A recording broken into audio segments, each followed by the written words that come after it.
Okay, we're getting ourselves ready. And once I start taping, I'll just be sitting right behind the camera. Okay. So just look right at my eyes and so on. Sure. Nice picture. Look handsome. Thank you.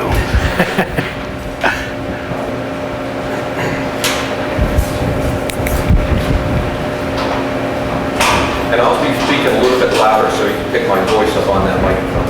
Okay. Okay, we'll get started. Hello, my name is Dr. Tom Bannon. I'm from Kane University, and I'm with the Battleship New Jersey Oral History Project.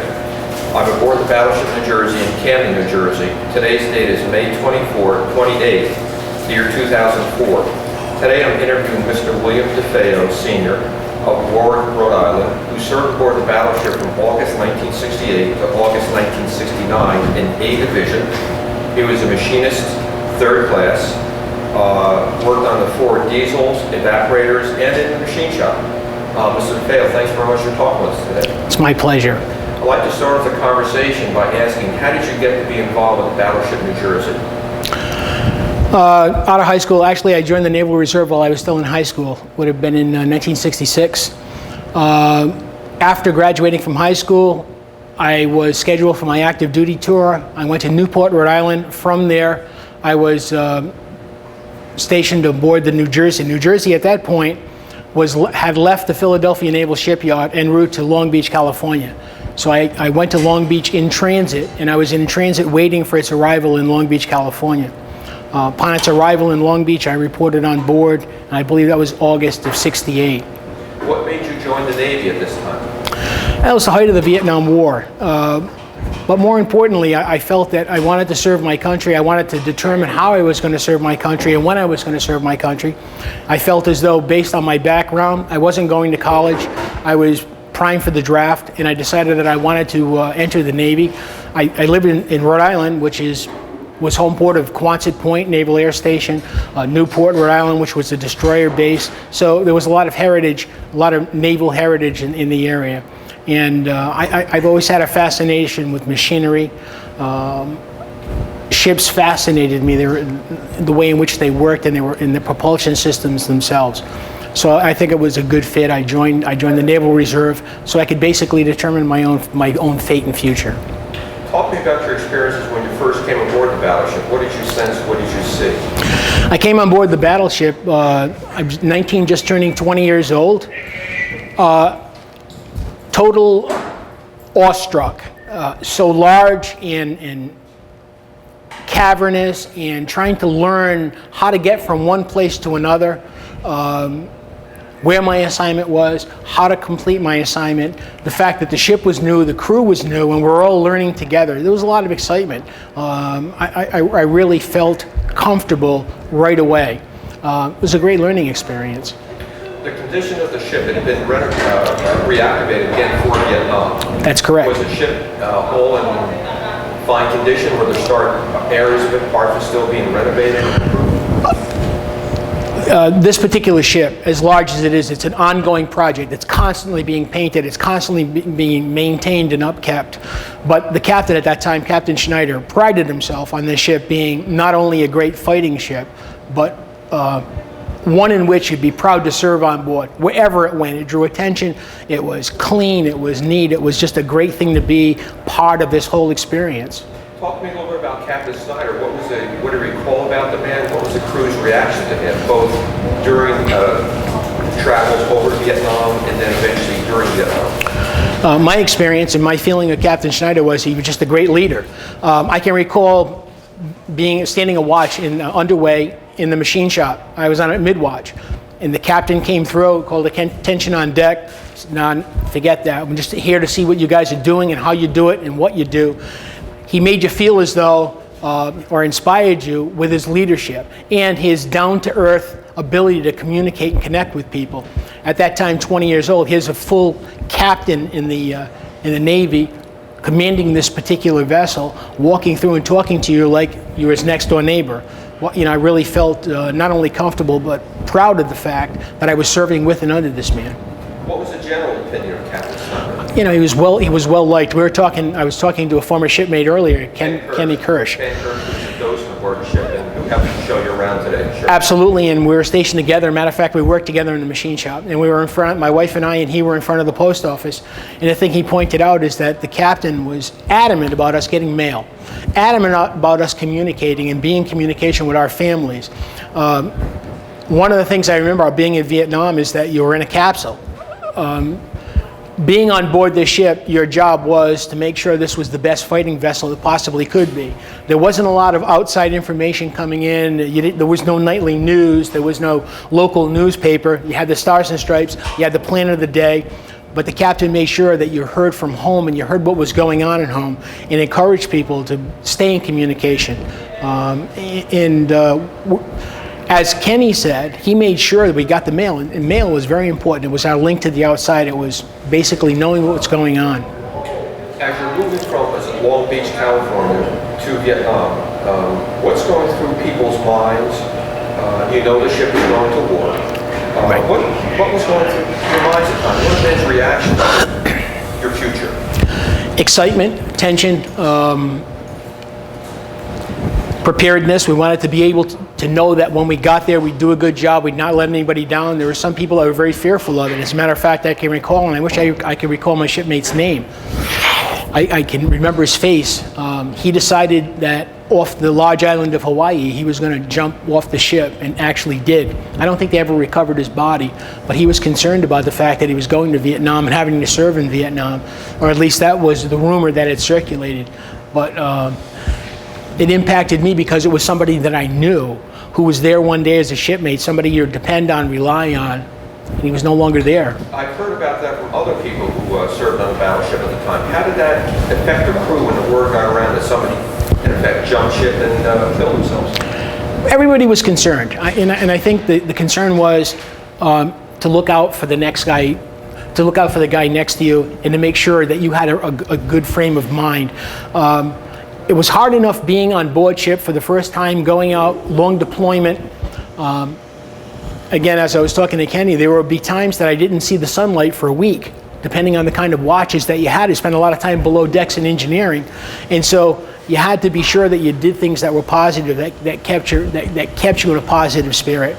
Obviously, you know, we felt he didn't. We felt that he was thinking along the wrong lines. But we're all concerned that one of our shipmates had died.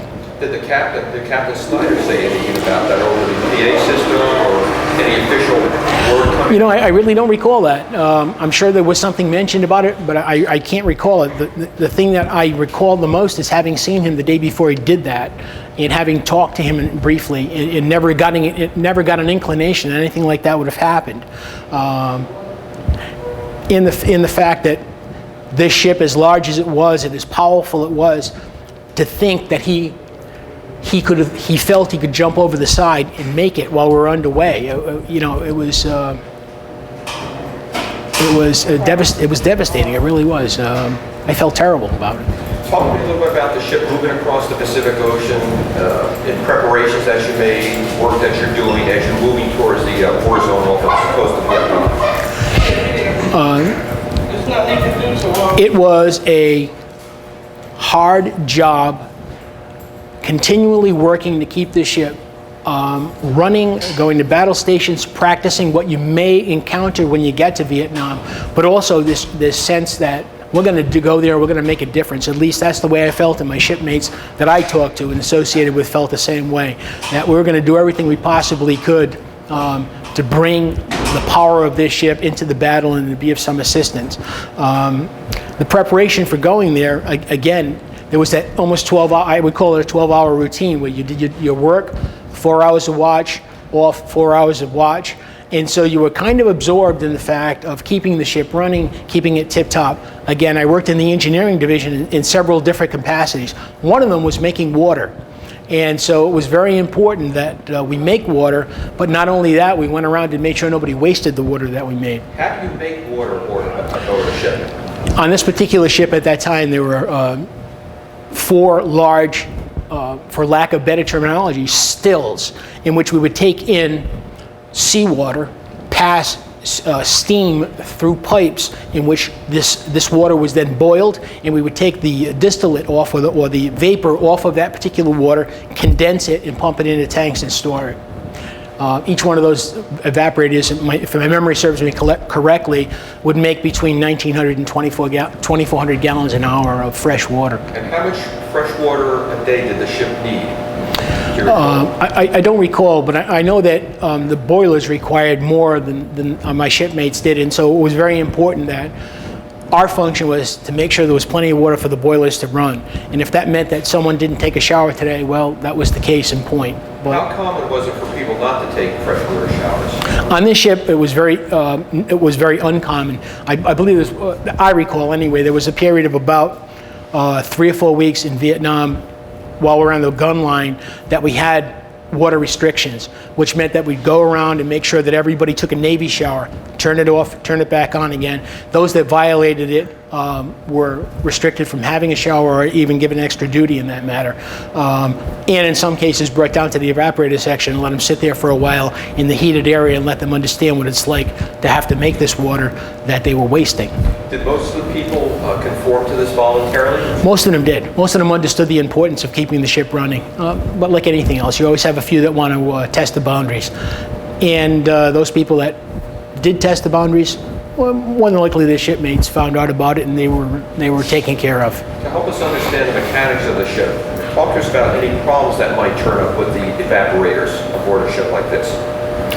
The big thing with the evaporators that I found anyway in operating them was water temperature. As the water temperature increased or decreased, it would increase and decrease the ability to make the water. The warmer the water, the tougher it was to actually get it to condense, because we use seawater to condense the distillate itself. So the waters off of Hawaii, the waters off of Vietnam were so warm that you would actually make less distilled water as a result of that. You go into warmer water, colder water, and just the opposite. You'd be able to make a bunch of it. Our problem was keeping that steam at an even keel, keeping the valves in check, keeping the water levels in check in those evaporators to make sure that it produced the maximum amount of water. How many men would be involved in a standard watch to maintain the evaporators? 3, 4. We had the evaporator, 4 evaporators, and we had one evaporator, small auxiliary evaporator, in the number 1 engine room. So there'd be one person standing watch there, 2 up front, and 1 lower level man who took care of the bilges and pumping bilges and make sure that the lower equipment that pumped the water up and the condensate coolers were working. So it would actually be 1, 2, 3, 4, 5 people on watch at one time making water. Did you get to see the distillers and evaporators today? I didn't see the evaporators today. I didn't go to Forward Diesel to see the evaporators, and I think perhaps Kenny will take me down there after I finish that. I wanted to make sure I was here and able to share my experiences with you. Talk to us once you get to Vietnam. What's the situation when you're on the firing line, the gun line, so to speak? What's life like aboard ship? What are you sensing? What do you see? Initially, we were confused, and the reason I say we were confused, we responded to the gun line. We were operating north of the demilitarized zone. There were days that we were able to see Haiphong Harbor, and we actually had firing operations off of Haiphong Harbor. You'd wake up in the morning only to find out that you were under steam going back past the demilitarized zone into down in the area of Cameron Bay or 4 Corps instead of operating in I Corps. A week later, you'd be back in the demilitarized zone. So there was a confusion as to, what is our purpose here and why is it, bombing halt one week, go up and unleash all of your energy the next week, and then we ran into Tet, in which this particular ship fired in support of the offensive against Da Nang. We actually were involved in taking Marines offshore and onto the ship. They came on board. I can't remember. They actually occupied the Marine compartment, which I believe is just aft of where we are now, which was interesting because now you have battle-hardened Marines coming on board with their equipment, and it really gave you senses. Guys, we are at war, and this is not fun. This is a lot of work, and it's dangerous work. During that same period of time, we actually were fired on from the shore. We moved from there up to off of Da Nang, off of Haiphong Harbor again, and actually took shells from Fire Island, and we were struck by a shell from Fire Island, returned the fire. Interesting, I was up on deck one afternoon, after lunch, and there was an Australian destroyer, the Perth, that was operating with us, and I recall seeing shells exploding in the water, one over the Perth and one near us. We went to general quarters, and we actually ended up getting hit by one of those shells.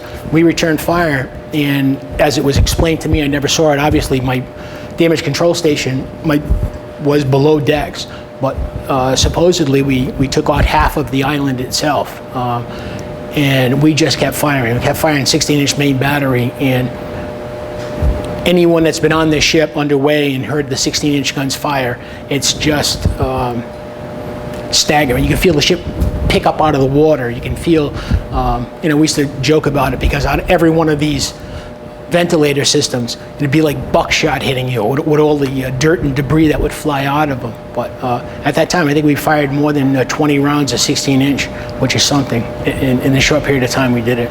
When you were fired at by the shore battery off of Fire Island, where did that shell hit the ship? What point on the ship? My understanding, it was near,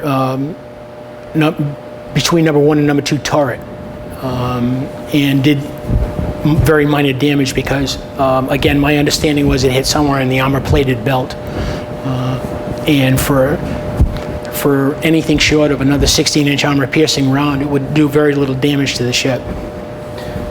What was the men's feelings and attitudes while they're involved in this duty, running from the DMZ north to DMZ down to Cameron Bay and so on like that?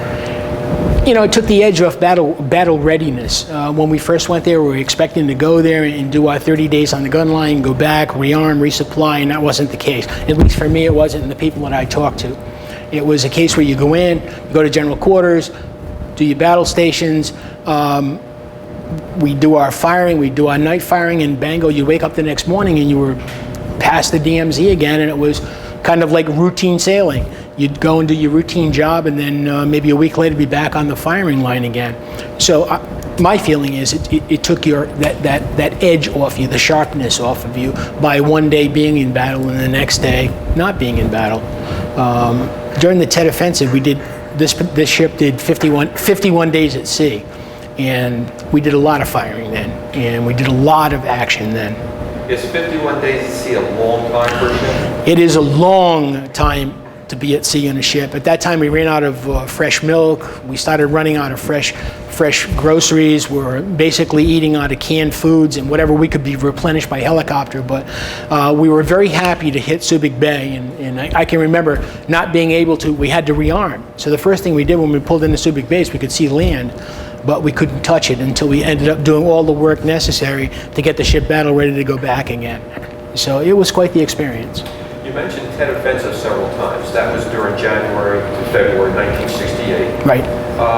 What was the men's reaction to Tet aboard the ship? At that point, we had heard up to that point that the war was coming to an end. We could see, quote, the light at the end of the tunnel, I think as Secretary of Defense McNamara said, but then Tet surprised us. What was your reaction to men when they said, whoops, what's happening here? Well, I think it's important to realize that we didn't know a lot of what was going on. We didn't hear a lot from the Secretary or anybody else.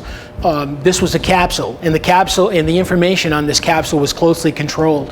As I told you, Stars and Stripes and the Plan of the Day. We would wait until midnight for the Plan of the Day to come out to find out exactly what we were doing the next day. So to us, the most important document we had to direct us on what was going on was the Plan of the Day. When the Tet Offensive broke, it was, I felt anyway, and I think some of my shipmates shared the feeling, is, hey, we're really going to war now. This is it. This is the real stuff. So to question what was happening at that point, we were relying on some rumors, we were relying on some news that would come by letters at home, but to actually turn on TV and get Tom Brokaw or anybody else, it just did not happen. Did you, World War II, the ship had a public affairs officer reporter who at 6 o'clock, or 1800 hours, I should say, every evening, read the news to the crew aboard the PA system. Did they do that during the Vietnam War? We actually, during the Vietnam War, we ended up with a television system, a closed-circuit television system, which read the news. But again, the news, as I remember it to be, was that same news that you get from Stars and Stripes, that you would get from the Plan of the Day. And of course, we had radio, Armed Forces radio, which was great. And of course, every once in a while, you'd pick up Hanoi Hannah or whatever, I can't remember what her name was. But anyway, and you'd listen to that propaganda. But I felt that the people that I was stationed with and served with were really adamant about doing their job. They wanted to do a good job, and they did a good job.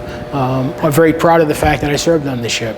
During, especially after Tet, anti-war dissent grew in the United States a great deal. Did you sense any of that aboard the ship, before you boarded the ship, during, or after? And how did the crew react to it in general? You know, I didn't experience any of it on board ship. We had a few people that objected to going there, and as I told you earlier, one of them actually jumped overboard off the big island of Hawaii. But I didn't see that. I saw the ship. I saw the crew as being cohesive. I saw the crew as being together. I saw the crew as proud and happy to serve. Upon coming back, we couldn't have got a better welcome. Bands playing, family members there, everybody lining the rails on topside. It was a proud moment. I started to experience it when I left the service and went back home again. I experienced, let me go back. Before that, I left the ship in August and I was placed on board another ship in Long Beach. And as a result, I had did some duty with Shore Patrol. And so at that time, the Long Beach Fairgrounds was having a lot, like the Doors and several other rock groups. So there you started to experience the tension between the population in the military, because Long Beach at that time was a huge military base with both Marine and naval presence, and a lot of the Marine cadre there were former Vietnam veterans, and you know, I know it affected all of us because there was protest outside the gates, and there was more protest when I got home in 1970.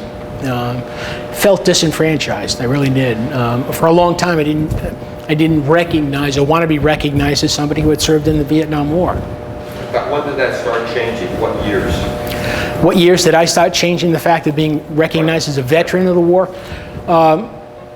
I became a police officer in 1970 in my hometown of Warwick, Rhode Island, and basically served. And about 10 years later, I think sentiment changed and people understood more about why my generation went to war and how they went to war, and the differentiation between those who went to college and those who went to war. And so there was a different, in a greater respect. And when they unveiled the Vietnam Memorial, I think that changed a lot of people's opinions of what it looked like to see over 50,000 names on a wall. I know it did to me when I saw it. And so I think probably in the 80s, I started to see a change in people's attitude toward we veterans that served in the Vietnam War era. Talk to me a little bit about the 24 hours aboard the ship, the typical 24 hours aboard the ship when you're off the coast of Vietnam. What was your day like during that 24-hour period?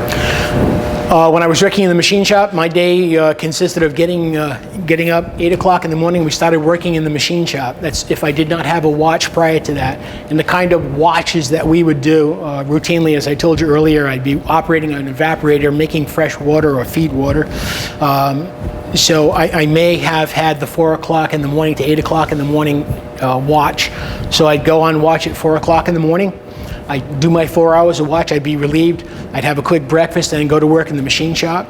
And in the machine shop we were doing things like repairing valves, repairing pistons that kept the ship running. A lot of things that were necessary to the engineering department. The ship runs on steam and water, and all of them require valves and piping, and this is what we did in the machine shop. I talked to Kenny Kershaw earlier, and when the ship was built in the 40s, they used a lot of screws, nuts, and bolts that were specially made for the ship. They couldn't be replaced. We'd end up making them. We'd end up having to refabricate. We'd end up having to rebuild valves and pumps that were out of operation for years, and the companies that made them were long gone. So to us, it was pretty exciting to have to go back to these old blueprints in the 1940s and build these particular pieces of equipment, put them in and know they worked. And that was what our day consisted of in the machine shop. And then in the case, again, as we talked about, 4 o'clock in the afternoon, you go back on watch again. So you'd be on watch until 8 o'clock at night. Grab a quick dinner, go to bed, because 4 o'clock the next morning you're up at watching it. So you can see that your day is taken up a lot by the work and toil of keeping the ship running. And so you don't have a lot of time to think about other things.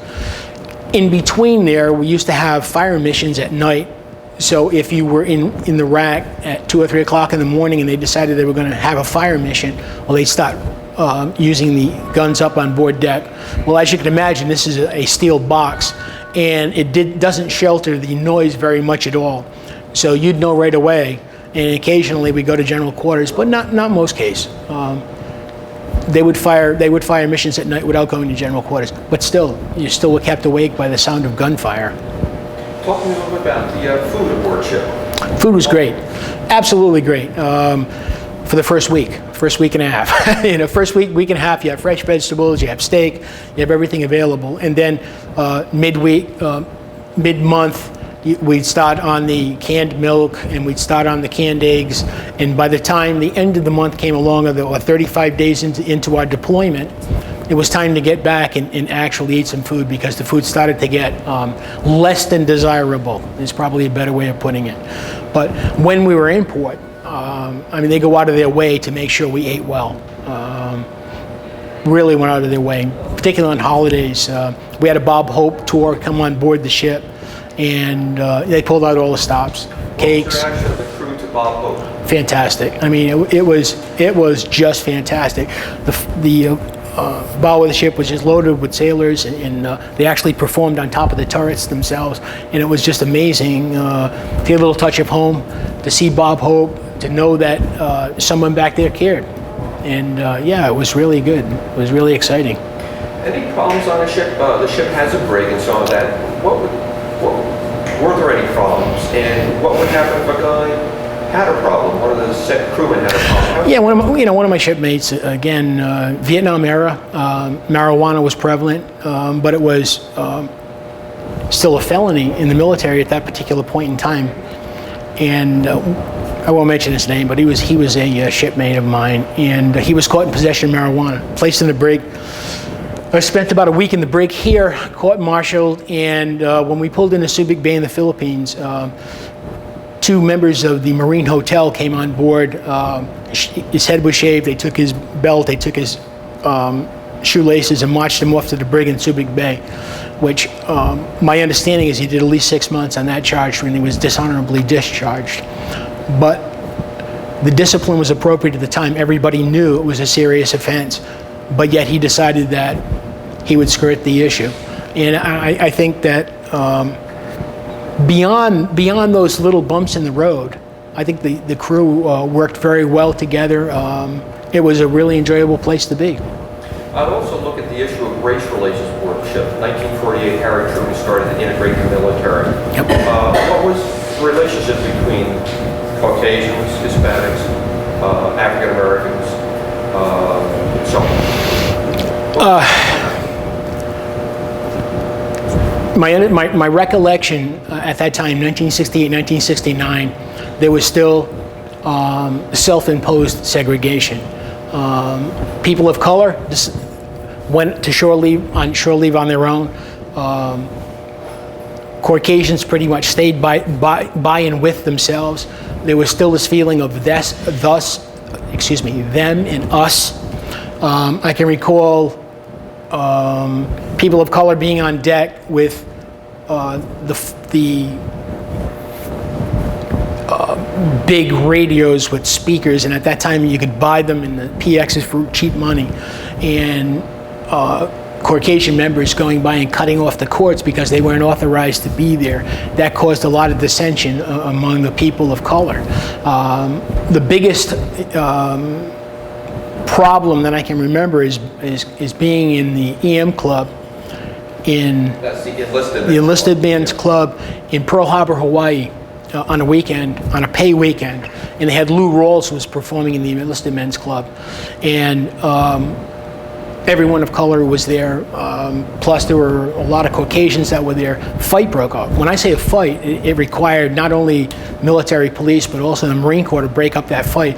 I can recall at least a dozen people in my division being severely beaten as a result of that particular interaction, and really left some hard feelings, and it really made me think about what was going on at that point in time. Again, I was 19 or 20 years old. My educational level wasn't quite what it is today. My understanding wasn't quite what it is today. And so, yeah, I think that fueled some hostility of why did this go on and who let this happen. But all in all, I think that when the hammer went down, everybody got up and did their job. I think when you had time on your hand and that leisure time and you were on liberty, things reverted slightly. But when you had to work as a unit, we worked as a unit. So am I correct in saying that working aboard the ship, people of all different groups, backgrounds, work together well on work parties? Absolutely. I mean, that was my experience. How about in the sleeping quarters where you're really jammed together? They would Right. just assign you to a bunk as you came aboard the ship. Were there any problems in the sleeping quarters, or were there certain areas on the ship? Yeah, you know, there was. I had 75 or 74 people in my division and only one African American, and yeah, he was subjected to a lot of trouble. I'll be perfectly honest with you. The kind of harassment that he didn't deserve, but got simply because of his color. Did you, just out of interest, did you find certain divisions of the ship had more people of color or were Caucasian than other divisions on the ship, say the deck divisions? You know, I think at that particular point in time, the deck divisions, as I remember, in some of the deck divisions had more people of color than the engineering divisions did. I had more experience in engineering, and as I said, out of 74 people in my division, only one of them was a person of color. Engineering division, B division was a little different. I think maybe if it was 20%, that would be high. But it seemed like there was a greater percentage of people of color in the deck divisions and in the other than engineering divisions. A little bit back, Captain Snyder again, he's respected by his men, as I've heard many times. What did he do to maintain positive morale aboard the ship while you were off the coast of Vietnam? I think he gave us as much information and encouragement as he could through this closed-circuit television system, which at that time I guess was unheard of. Trying to get the information out, trying to get the information in the plan of the day, being approachable, being there, walking among the men, answering questions, encouraging. And to me, that was very important, that here's a person who lives in an area that I don't even have permission to walk into, would come down to where I'm working in a dirty, dark area and sit down and ask you how you're doing and how's the work going today and what are you feeling? Did men feel at ease and go up to the captain and ask him a question or something? I don't think anybody ever felt at ease at asking a captain a question, but they certainly felt at ease when he would approach them and talk to them. He made you feel that way. He made you feel comfortable, and other commanding officers were not that way. They certainly were competent, but they probably didn't have the good people skills that he did, and I guess that's the best way of putting it. He had really good people skills. Once you were off the ship and out of the Navy, how did your experiences aboard the battleship New Jersey impact your later life? My experience in the military in general was that of I appreciated and I took to the discipline. You know, I came as an undisciplined 18-year-old into the military, and I found a disciplined way of life. But not only that, more importantly, I was given responsibilities that I would never have gotten as an 18 or 19-year-old out working in the world, so to speak, or going to college. I would never experience some of the things that being in charge of a machine shop at 20 years old and knowing that you are responsible to make sure that these things take place so that this ship runs. And it instilled confidence in you. And I think that's the important part, that I learned discipline. I learned and was given confidence to do those things necessary to move forward in my life. So when I left the military, again, I became a police officer because, again, it's a disciplined function. And not only that, it's one of service to society. And I felt that in the military I was serving, and in the police department I was serving. So basically I was in uniform from 1968 until 1999, serving once my country and my fellow citizens in my hometown. And damn proud to do it. Any other impact it had on your life? Just the mere fact that it gave me a sense of pride that I went home, and a lot of the people that I had graduated from high school with were doing a lot less than I did. And I didn't hold that over him. It was simply, I felt that my experience of being in the military, having gone to war, having seen people at their best and worst, was an experience that they never had. Did they miss it? No, they didn't miss it. Matter of fact, they were pretty happy to be back there taking care of our girlfriends. But in any event, I felt it was invaluable and take that experience with me throughout my life. By the way, jumping back when the battleship New Jersey would sail into Subic Bay, Philippines, for resupply and all of that, what was your reaction of the Filipinos to the crewmen? The war in Vietnam's going on. What reactions did you get from the people? Well, again, I think there was limited contact. We were only allowed to visit one certain area of the city of Olongapo. So the people that were there to, how should I say, serve the people who went there. They were bars, and that's it. I mean, there were 2 streets that were in bounds that were nothing but bars and hotels. And the people that worked there understood what it was all about. The ship's repair facility, in which Philippine nationals worked, they were very happy because the standard wage in the ship's repair facility was far more than the average Filipino was getting out on the beach. And not only that, they were able to, and I recall this very plainly, they all had soda cans with them or beer cans with them. And the first thing they do is they go through the mess decks and they make themselves a coffee. And to them, that was the best thing in the world. You know, that mess deck was open to them and they could have a coffee and you could barter with them in order to repair things on board ship. And very simply, by a pound of coffee, you could end up having something repaired that you could have never had repaired on your own. So, you know, I felt it was a good relationship and they were very good workers. They did a very good job. So I didn't see any animosity of the Philippines, but again, I didn't see the average Filipino. I saw the Filipinos that had and were in close contact with the United States military all the time. Another area I'm interested in is when the ship was off the coast of Vietnam. I talked with Captain Snyder on the phone several times, and he said a lot of reporters came aboard. It was very, very busy. As a matter of fact, I think Ken Kerr said they put up a sign on the fantail, and all these helicopters are coming in and out, bringing in reporters, congressmen, and senators, and so on. Do you recall that? Do you recall the ship's crew's reaction to all these people coming on and off? Some people, well, let me ask you if you recall that. I do. As a matter of fact, the Secretary of the Navy at that time was the former governor of the state of Rhode Island. And he was later our senator, John Chafee, and lived in Warwick, Rhode Island. And I'll get to that later, but my feeling was, in my sense, was a great deal of pride that people wanted to be here. They wanted to see, and you know, we felt the best that this was an anomaly, a battleship, the pride of the Navy, and everybody treated it that way. They treated it as the pride of the Navy, and they came here and they wanted the tour and they wanted to go around. And from what I saw, there was a lot of positive reaction. When John Chafee came on board, I think everyone was proud. The Secretary of the Navy took time out from his important duties to visit our ship.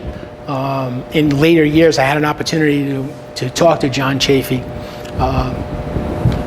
and he recalled it very plainly coming on board and how great it was, what a great experience it was. Having been a Marine, he was a Marine at Guadalcanal, and remembering what battleships did and how they supported them, and to be here and see what was happening in a battleship being utilized in Vietnam. So it was interesting.